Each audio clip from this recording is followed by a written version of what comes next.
જે દીકરીને આપણે ઘનશ્યામપુર ગામેથી અમને મળ્યા હતા અને અતિ ખરાબ હાલતમાં હતા, તો એમને ગુમ થઈ ગયા હતા. બાદ એમને એમના ઘરે આપણે પલાસણ ગામે મૂકવા આવ્યા છે. ગોલાસણ, હા, આ ગોલાસણ ગામ છે અને દીકરીનું પરિવાર મળી ગયું છે ને એના ઘર સુધી આપણે દીકરી બાને 10 દિવસ પહેલા પહોંચાડી દીધા હતા.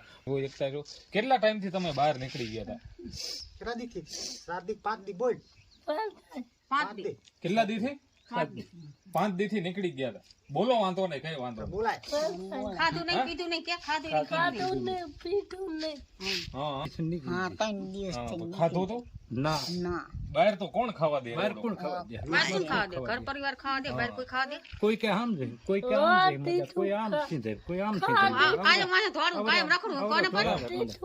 વિચાર કરો કે આ પરિવાર છે, બરોબર, એમની દીકરી ખોઈ ગઈ હતી, તો આ દાદા પોતે 3 દિવસ સુધી ખાધા પીધા વગર એમની તલાશમાં હતા.